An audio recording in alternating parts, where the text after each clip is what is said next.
موسى داوود صاحب القميص رقم 21. قدامهم ثنائي سعيد مراد 11 واللاعب القادم من سموحه احمد شكري 25، وفي الامام الايفواري هيرمان كواو صاحب القميص رقم 28. قال فرقته مشكله وعمل الفول على طول عمرو الحلواني وعاقبه، المره دي شكري ما عاقبوش، هو عاقبه مش ممكن يقمش.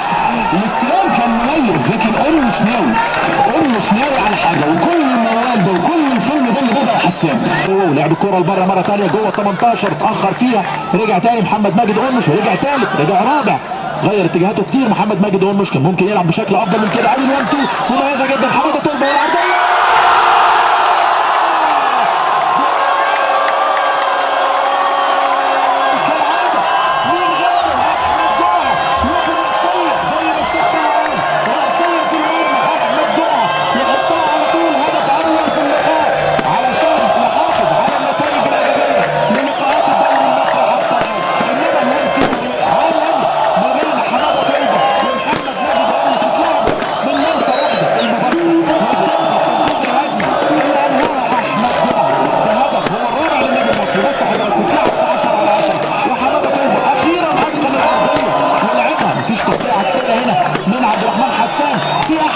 بيقابلها في المرمى الخالي. فين شكري واخد القائم القريب محمود حارس مرمى نادي الشرقيه.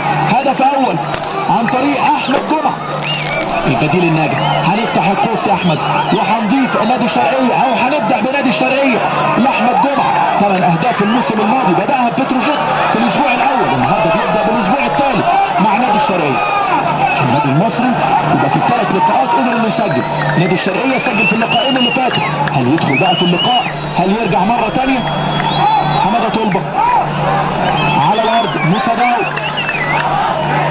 فريد شوقي، هدف يدي 6. ممكن النادي المصري يسجل هدف ثاني، خاصه ان نادي الشرقيه فتح خطوطه حاول يدخل في اللقاء. تبديلين قصاد تبديلين، انذار قصاد امتياز، صدره على طول يلعبها لعفروتو، اشتغل سيلفي كده عفروتو من ناحيه اليمين ماشي ومعدي داخل جوه 18 ولا العرضيه فرصه وتترد مره ثانيه لخبطه وتكتل دفاعي من النادي المصري. كان هيرد كده على طول هيرمان كواو. نشوف رد النادي المصري والهجمه المرتده لو اتلعبت البينيه ولا حضرتك كورته قليله. اللاعب الاوفياني بص حضرتك البينيه ما لحقش تعرف لاحمد كوبا، ترجع لاحمد كابوريا. موسى داوود على كابوريا هو اللي لعب البينيه اللي فاتت، كان احمد جمعه هيلاقي نفسه هو المرمى. بيلعب وان تو اخرى محمد ماجد. نشوف تبديل احمد شريده، تبديل ثالث للمصري، لاعب امضي الصادق الهداف احمد شريده يقدر يسجل اول اهدافه مع النادي المصري. هينزل مكان هيرمان كواو الايفواري. رمي التماس لصالح المصري البورسعيدي وادي حسام حسن الاداره الفنيه، وفعلا بيقول للاعيبته بصوا حضراتكم حسام حسن بيقول ايه؟ بيقول في ايه؟ بص لعيبته بيقول لهم في ايه؟